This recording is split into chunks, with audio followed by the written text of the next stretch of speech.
Les 12 portes étaient 12 perles. Chaque porte était d'une seule perle. La place de la ville était d'or pur, comme du verre transparent. Fin de citation. Apocalypse, chapitre 21, verset 21. Pourquoi les portes du royaume des cieux sont en perles? S'agit-il de perles au sens propre ou de perles au sens figuré? La Bible est pleine de sens figurés et de paraboles d'ailleurs. Et cette vision de l'apôtre Jean dans ce verset de l'Apocalypse en fait partie. Qu'est-ce qu'une vision du point de vue biblique? Selon Google IA, et je cite, dans la Bible, le terme vision possède deux sens principaux. D'une part, c'est une révélation surnaturelle où Dieu communique des messages ou montre l'avenir. D'autre part, c'est un but divin ou une direction claire qui motive et guide l'action des croyants. Fin de citation. Puisque Jésus a dit dans Luc chapitre 17 verset 21, et je cite, « Le royaume de Dieu est au milieu de vous. » Fin de citation. Alors, c'est que les portes en perles du royaume de Dieu sont très certainement sous vos yeux. Mais encore faut-il avoir les yeux pour les voir. Alors, suivez mon regard. Salut chers tous! Bienvenue dans la 12e vidéo de cette série intitulée « À quand la fin de la religion ?»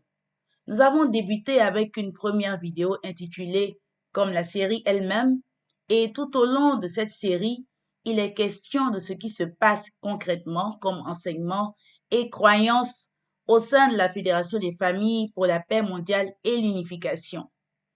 La Fédération des familles pour la paix mondiale et l'unification est une organisation religieuse ou une religion fondée par un couple que nous appelons les vrais parents, à savoir Révérend Sam Myung-moon et son épouse Dr. Hak Ja-han. Depuis la chute des premiers ancêtres, Adam et Ève ont été chassés du jardin d'Éden, et Dieu aussi. En d'autres termes, il n'a plus existé d'environnement sur la terre où Dieu et les êtres humains pouvaient vivre ensemble. Puis, grâce au travail que le Parent céleste a mené dans l'ombre tout au long de l'histoire de l'humanité, Jésus est apparu comme le Fils unique. Puis, enfin, les vrais parents sont apparus à travers à la fois le Fils unique et la fille unique pour recréer l'environnement perdu du Jardin d'Éden. La mission des vrais parents est donc de créer l'environnement propice qui permet aux parents célestes de régner à nouveau sur les êtres humains et sur la terre, règne dont ils avaient été privés injustement à cause de la chute des premiers ancêtres humains. C'est pourquoi Jésus avait dit dans Jean chapitre 12 verset 31, Jean chapitre 14 verset 30 et Jean chapitre 16 verset 11 qu'il existe un prince de ce monde qui n'a rien à voir avec lui, Jésus.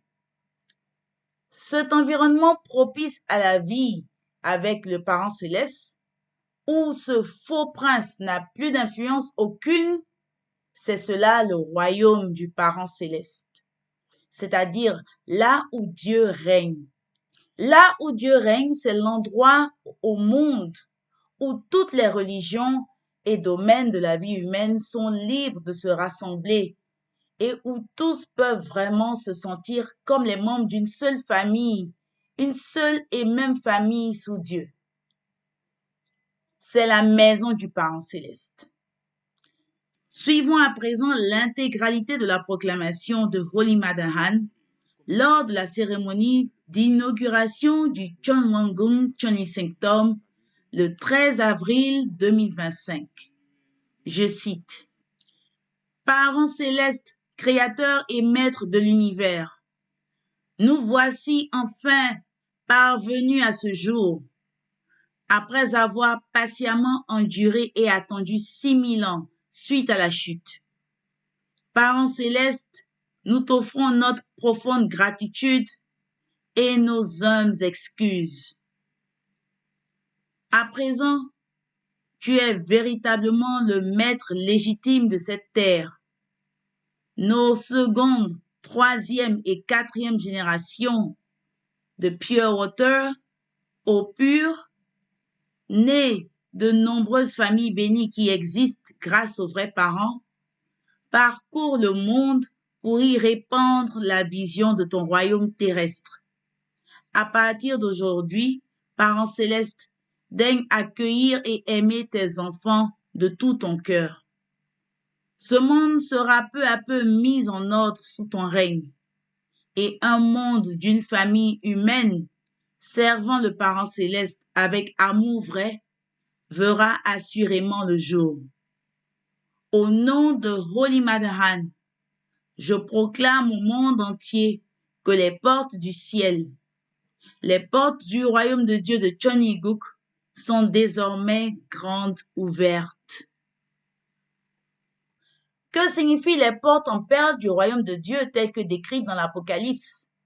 Pour comprendre le sens des portes de perles, il faut d'abord nous rappeler pourquoi Adam et Ève ont été chassés du jardin d'Éden, ce qu'ils sont devenus après leur chute, et comment les portes du jardin d'Éden ont été fermées depuis lors.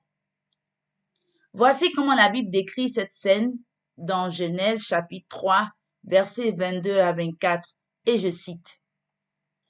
L'Éternel Dieu dit, « Voici, l'homme est devenu comme l'un de nous, pour la connaissance du bien et du mal. Empêchons-le maintenant d'avancer sa main, de prendre de l'arbre de vie, d'en manger et de vivre éternellement. » Et l'Éternel Dieu le chassa du jardin pour qu'il cultivât la terre d'où il avait été pris. C'est ainsi qu'il chassa Adam, et il mit à l'orient du jardin d'Éden les chérubins qui agitent une épée flamboyante pour garder le chemin de l'arbre de vie. Fin de citation. Adam et Ève étant chassés du jardin d'Éden, les portes leur sont désormais fermées. Maintenant, il leur faut absolument les clés pour ouvrir les portes. Comment trouver les clés? Comme nous l'avons vu dans les vidéos précédentes, les vrais parents expliquent qu'à travers l'acte du péché originel commis, Adam et Ève ont signé leur arrêt de mort spirituel parce que dès cet instant, ils venaient de se souiller, de connaître le bien et le mal. Ils n'étaient plus dignes de rester dans le jardin d'Éden. Adam et Ève venaient de perdre ainsi l'élément précis qui caractérise la relation entre un parent et un enfant. Quel est ce lien qui relie un parent à son enfant? Révérend Sun Myung Moon explique ce que Dieu a réellement envisagé au moment de la création et ce qu'il a perdu au moment de la chute dans ces quelques extraits du premier message de paix, message délivré lors de l'inauguration de la Fédération pour la paix universelle en 2005. Tout d'abord, voici le plan de Dieu à l'origine, et je cite. Comment définir le but ultime de Dieu en créant l'être humain? Tout simplement, c'est d'éprouver de la joie en relation avec des familles idéales accomplies grâce à l'amour vrai. À quoi ressemble une famille idéale? En créant les premiers êtres humains, Dieu fit d'Adam le modèle représentant tous les hommes et d'Ève le modèle représentant toutes les femmes, en espérant les voir passer maîtres dans l'amour vrai. Quel était donc le chemin pour qu'ils incarnent l'amour vrai? La relation parent-enfant avec Dieu étant le modèle de paix absolue, ils auraient vécu comme une famille idéale avec lui, expérimentant une joie éternelle.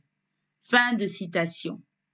Ensuite, voici la condition à remplir pour réaliser le plan originel de Dieu pour la création. Et je cite. Pour devenir des personnes idéales envisagées par Dieu, c'est-à-dire des personnes au caractère idéal, et créer des familles idéales, nous devons d'abord être reliés à son lignage. C'est seulement sur ce fondement qu'il est possible de créer la patrie de Dieu, la nation idéale, et d'établir le royaume du monde idéal de paix. Ce monde sera établi grâce à des relations idéales en un standard de fidélité sexuelle absolue. Fin de citation. Enfin, voici le véritable problème occasionné par la chute d'Adam et Ève, et je cite. Qu'avons-nous perdu par la chute d'Adam et Ève, créés en tant qu'enfants de Dieu? Premièrement, nous avons perdu le lignage que Dieu nous a donné. Le lignage est le don le plus spécial que les parents lèguent à leurs enfants. C'est par la chute qu'Adam et Ève ont reçu le faux lignage de Satan et ont été rabaissés au statut d'enfants de Satan. Nous devons comprendre avec certitude que nous tous, sans exception, sommes les descendants de la chute qui avons hérité du lignage de Satan. Fin de citation. Pour comprendre simplement ce que c'est que le lignage, prenons comme exemple le test de paternité. Qu'est-ce qu'un test de paternité? Je cite la réponse de Google IA. Un test de paternité est un examen génétique qui compare l'ADN d'un enfant avec celui d'un père présumé. Son but est de confirmer ou d'exclure avec une très grande précision, généralement à plus de 99,99%, le lien de filiation biologique. Un enfant hérite de 50% de l'ADN de sa mère et de 50% de son père. Le laboratoire analyse et compare des marqueurs génétiques spécifiques des deux individus pour voir s'ils correspondent. Fin de citation. Dans le résultat du test de paternité, il n'y a pas de demi-mesure. Si le père présumé est le père biologique, la probabilité est de 99,99%. Par contre, si le père présumé n'est pas le père biologique, la probabilité est de 0%. Même si beaucoup de personnes ont tissé des liens beaucoup plus forts avec leurs parents adoptifs qu'avec leurs parents biologiques, pour diverses raisons, la question du lignage demeure et a toujours de l'influence sur la vie de l'enfant. Pourquoi? Parce que le lignage établit avant tout un droit pour le parent par rapport à l'enfant et vice-versa, un droit pour l'enfant par rapport aux parents. Ensuite, en fonction de ce droit, le lignage a une dimension encore plus profonde. Au-delà du simple lien de sang, c'est un lien spirituel indéniable entre le parent et l'enfant, et entre les ancêtres et les descendants, de génération en génération. Quand Jésus disait qu'il est le Fils unique de Dieu et que Dieu est son Père et que les autres avaient pour père le diable, il faisait référence à son lignage qui le reliait à Dieu. Et c'est là que la notion de perles et de pierres précieuses intervient. D'abord, c'est quoi les perles? Analysons un peu la définition et les caractéristiques des perles. Il y a plusieurs types de perles. Voici une explication d'un expert d'une organisation appelée Union de la bijouterie horlogerie, et je le cite. Les perles fines naissent naturellement sans l'intervention de l'homme. Elles sont liées à une réaction de l'huître qui lutte pour chasser un corps étranger bloqué dans sa coquille. L'huître sécrète une solution visqueuse qui va devenir la nacre, qui va entourer progressivement le corps étranger et devenir la perle. Les perles de culture sont obtenues suite à l'intervention de l'homme sur le mécanisme naturel de défense de l'huître. Pour cela, un corps étranger va être implanté dans les huîtres perlières de 18 mois.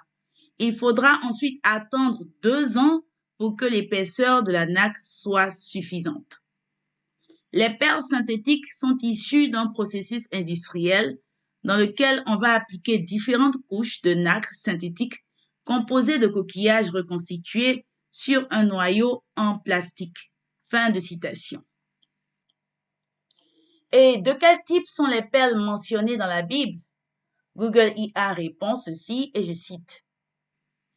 Les perles mentionnées dans la Bible sont des perles naturelles, aussi appelées perles fines. À l'époque biblique, l'homme n'avait pas encore découvert ni développé les techniques d'élevage et d'implantation utilisées pour les perles de culture. Les perles étaient récoltées de manière totalement fortuite par les plongeurs, notamment dans la mer Rouge et le golfe Persique, ce qui en faisait des joyaux extrêmement rares et précieux. Dans les textes, l'image de la perle est d'ailleurs constamment utilisée comme un symbole spirituel de richesse, de sagesse et d'une grande valeur, comme dans la célèbre parabole de la perle de grand prix. Fin de citation. L'Apocalypse mentionne à plusieurs reprises non seulement les perles, mais aussi les pierres précieuses pour décrire la beauté de la Jérusalem céleste. Avant les portes qui sont en perles, les fondations de la ville sainte sont en pierres précieuses, comme cela est mentionné dans Apocalypse chapitre 21, versets 19 à 20, et je cite. Les fondements de la muraille de la ville étaient ornés de pierres précieuses de toute espèce.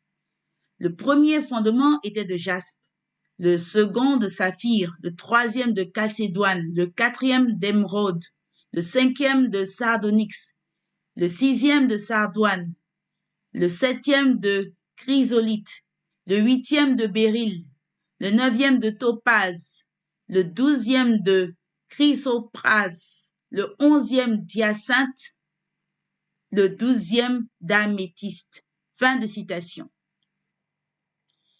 Quelle est donc la différence entre une perle et une pierre précieuse? Google IA répond ceci, et je cite. La principale différence réside dans leur nature et leur origine. Les pierres précieuses sont des minéraux extraits de la croûte terrestre, d'origine inorganique, tandis que la perle est une gemme organique créée par un organisme vivant, les mollusques. Une distinction plus détaillée permet de bien les différencier.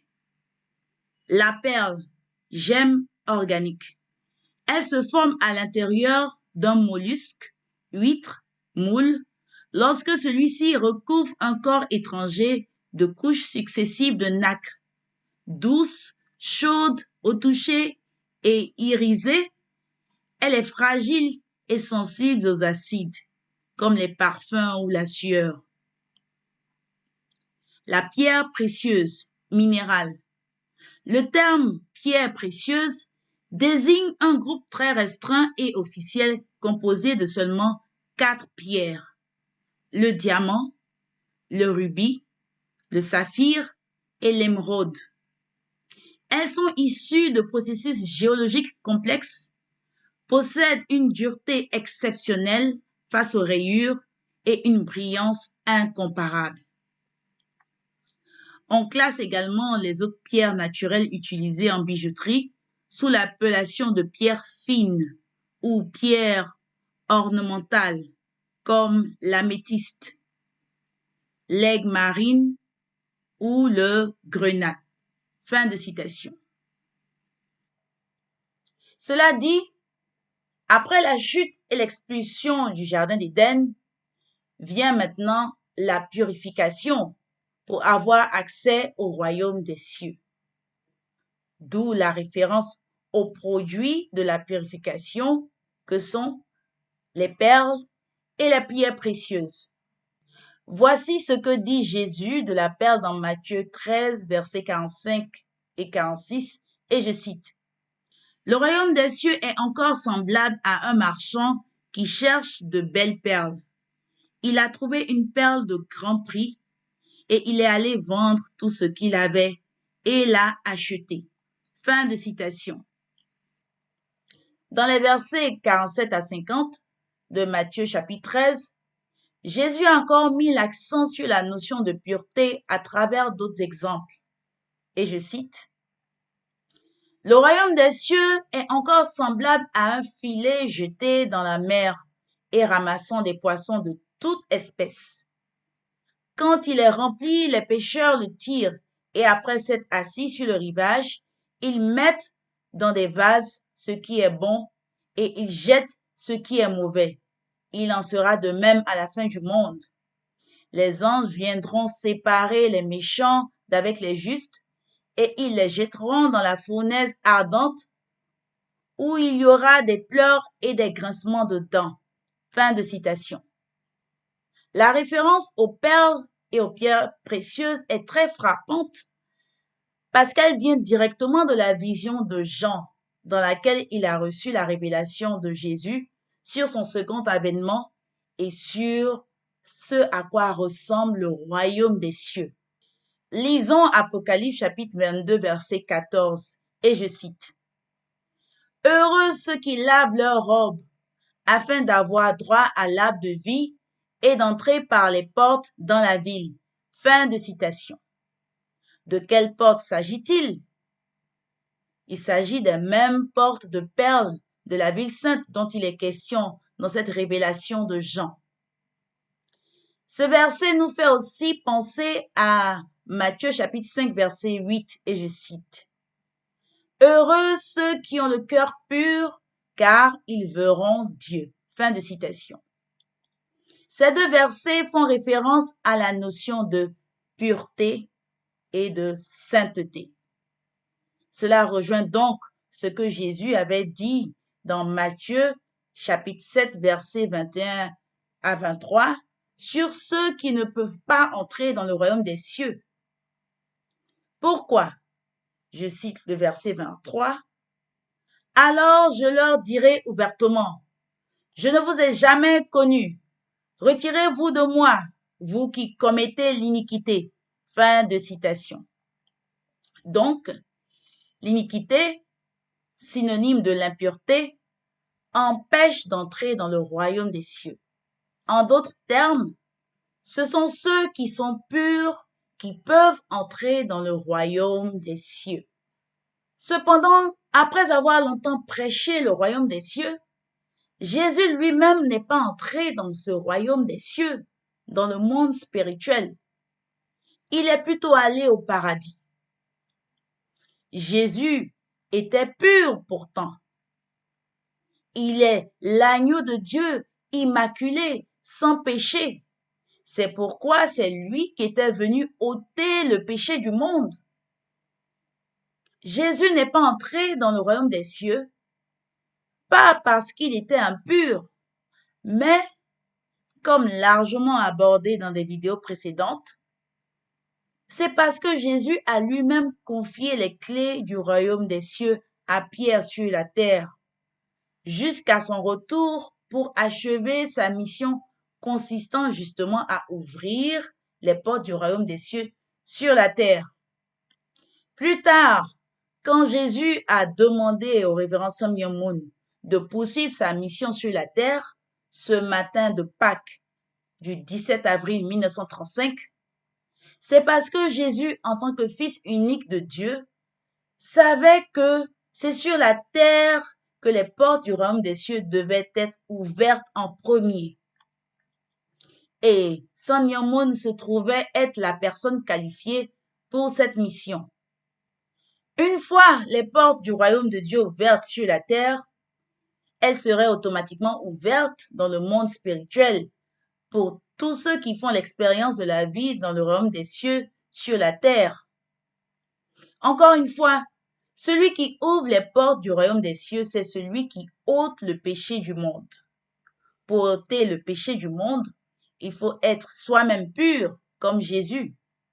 Et il faut être capable d'ôter le péché à la racine, c'est-à-dire qu'il faut ôter le péché originel commis par Adam et Ève dans le jardin d'Éden, ce péché qui a souillé le lignage de Dieu. Et comme Jésus avait remis les clés du royaume de Dieu à Pierre, 2000 ans plus tard, Sam Myung-Moon a reçu les clés du fondement qu'a constitué Pierre et l'Église sur la terre, fondement du peuple chrétien sur lequel il a reçu la révélation de Jésus. Alors, qu'est-ce qui a manqué à Jésus pour ouvrir lui-même les portes du royaume des cieux sur la terre? Dr. Hak Jahan, Holy Mother Han, la fille unique, répond dans son autobiographie Mère de la paix à la page 300 et je cite: Jésus a dit, je suis le chemin, la vérité et la vie. Mon mari a ajouté un mot de plus, l'amour. Sans l'amour, nous ne pouvons rien faire. Nous devons ajouter l'amour à ce passage biblique et le graver. Je suis le chemin, la vérité, la vie et l'amour. Nul ne vient au Père que par moi. Nous avons tous besoin de cet amour. Chacune des quelques 8 milliards de personnes dans le monde a besoin de rencontrer les vrais parents sur terre. C'est le but de la bénédiction en mariage. Le fait que les vrais parents soient avec nous est une vérité à la fois redoutable et joyeuse. Le bonheur, c'est quand les êtres humains qui ont perdu leurs parents les retrouvent. Il n'y a rien de plus joyeux. Fin de citation. Il a donc manqué à Jésus une famille, c'est-à-dire une épouse et des enfants. Pas parce que Jésus l'avait voulu ainsi, mais parce qu'il en avait été contraint. Comme expliqué dans la vidéo précédente, le royaume des cieux prend forme d'abord sur la terre et se poursuit naturellement dans la vie après la mort physique, dans le monde spirituel. Pour comprendre le sens des perles, il faut comprendre la préciosité de la vie sur terre. Nous devons prendre très au sérieux et traiter avec beaucoup de soin la vie que Dieu, le Parent céleste, nous a donnée.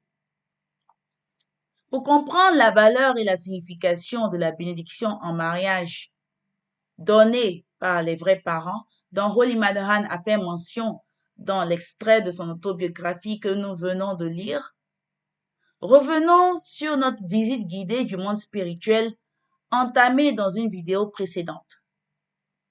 Poursuivons notre visite à partir de l'endroit où nous nous étions arrêtés. En fait, nous nous étions arrêtés au niveau du paradis. En réalité, le paradis n'est pas le terminus. Ce n'est pas le sommet dans le monde spirituel, même si c'est là que Jésus est allé après sa mort et sa résurrection. Qu'est-ce qu'on trouve après le paradis? Découvrez-le dans cet extrait de l'ouvrage Les valeurs d'une vraie famille, à la page 224 et 225, et je cite: Le monde spirituel conforme aux principes. L'intention originale de Dieu était de n'avoir qu'une seule sphère dans le monde spirituel, le royaume de Dieu au ciel. C'est là que se rendent, après leur mort, les personnes spirituelles ayant réalisé le fondement des 4 positions sur terre. Cette région spirituelle vient d'être ouverte en notre temps avec les personnes qui, après avoir reçu la bénédiction, ont établi de vraies familles. On l'appelle le monde spirituel conforme aux principes. Il est au-dessus du plus haut niveau du paradis et est absolument magnifique. La principale caractéristique de cette sphère est l'honneur et la célébration réservés au mariage et une vraie famille. L'amour y est divin, mais il est exprimé dans sa plénitude à travers l'union conjugale entre mari et femme. Ici, l'amour est rempli d'une grâce et d'une beauté inimaginables. Fin de citation. Ça nous fait donc penser aux perles et aux pierres précieuses.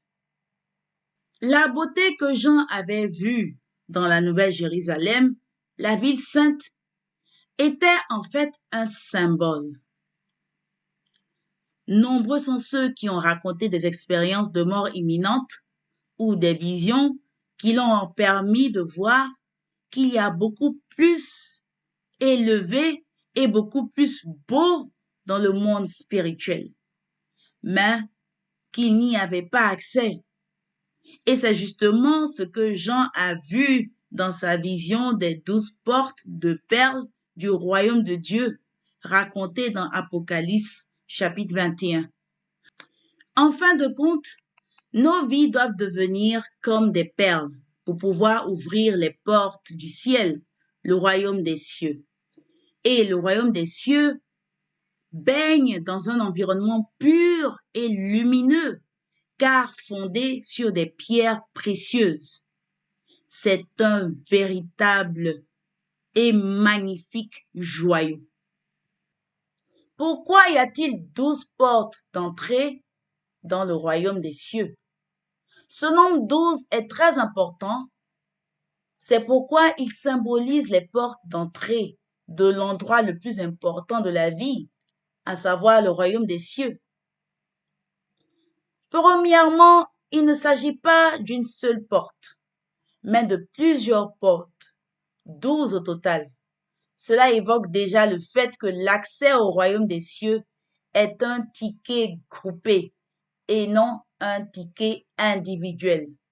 Autrement dit, le salut n'est pas individuel, mais familial. C'est pourquoi la famille est au cœur de la Fédération des familles pour la paix mondiale et l'unification. Ensuite, examinons un élément de l'emblème de la Fédération des familles pour la paix mondiale et l'unification pour avoir des éléments de réponse. L'emblème de la Fédération des familles pour la paix mondiale et l'unification, Family Federation for World Peace and Unification, FFWPU en anglais, symbolise la perfection de la création de Dieu, le Parent céleste, l'harmonie des familles sur 3 générations et l'unité cosmique. À première vue, ce qui frappe sur l'emblème de la Fédération des familles, c'est la famille sur 3 générations. La famille sur 3 générations. La base présente des silhouettes humaines représentant une famille sur 3 générations, grands-parents, parents et enfants, se tenant par la main pour former un cercle interconnecté. Cela met en lumière le concept des 3 grandes royautés. Dans un premier temps, la famille. De quoi est composée une famille? Une famille est composée de 4 entités, à savoir Dieu, le mari, la femme et les enfants. Chacune de ces entités représente une position dans une structure appelée fondement des 4 positions, selon les enseignements des vrais parents. Selon la présentation du principe divin à la page 34, je cite: Dieu, le mari, la femme et les enfants accomplissent le fondement des 4 positions. Le fondement des 4 positions est la base fondamentale du bien. Il permet de réaliser le but de Dieu pour la création. Fin de citation. Ensuite, les 3 générations. 3 générations signifient grands-parents, parents et enfants. Dans le Cheonsonggyong, une anthologie de l'enseignement des vrais parents, à la page 1377 et au paragraphe 13, je cite: Pour se mettre en quête de la famille originelle perdue, il faut partir de la position d'Adam devenu parfait, ou de Jésus parfait, ou du Seigneur du second avènement parfait. La demeure de Dieu sera avec cette famille. 3 générations doivent y vivre en harmonie. Les grands-parents, les parents et les enfants. Il convient alors aux enfants et aux petits-enfants de servir et d'honorer les grands-parents, qui représente les ancêtres, la racine historique de la famille. Fin de citation. Il y a évidemment plusieurs manières d'expliquer le nombre 12. Cependant, j'ai personnellement compris que pour obtenir le nombre 12, il faut multiplier le 4 du fondement des 4 positions par le 3 des 3 générations dans une famille. Ainsi, une famille, à savoir un fondement de 4 positions, qui parvient à se multiplier et donc s'étendre sur 3 générations, forme 12 perles. Elle avait une grande et haute muraille. Elle avait 12 portes et sur les portes 12 anges et des noms écrits, ceux des 12 tribus des fils d'Israël. À l'Orient, 3 portes. Au nord, 3 portes. Au midi, 3 portes. Et à l'Occident, 3 portes. Apocalypse chapitre 21, versets 12 à 13. C'est quoi alors une perle en réalité? La perle, c'est une entité individuelle qui a atteint la maturité dans l'amour de Dieu en compagnie des 11 autres. C'est pourquoi une fois que toutes les entités de perles forment ensemble un total de 12, elles forment alors les 12 portes du royaume des cieux pour cette famille de 3 générations. Dans la Fédération des familles pour la paix mondiale et l'unification, nous récitons d'ailleurs la promesse des familles numéro 4 qui résume bien ce que représente le royaume de Dieu dans la famille. Et je cite, « Notre famille souveraine de Chonilguk promet en se centrant sur l'amour vrai de parfaire les 4 grandes sphères du cœur, les 3 grandes royautés et la sphère de la famille royale de Dieu. » Fin de citation. Alors, je vous invite à découvrir l'univers de la famille royale de Dieu dans la prochaine vidéo. Que Dieu vous bénisse. Au revoir.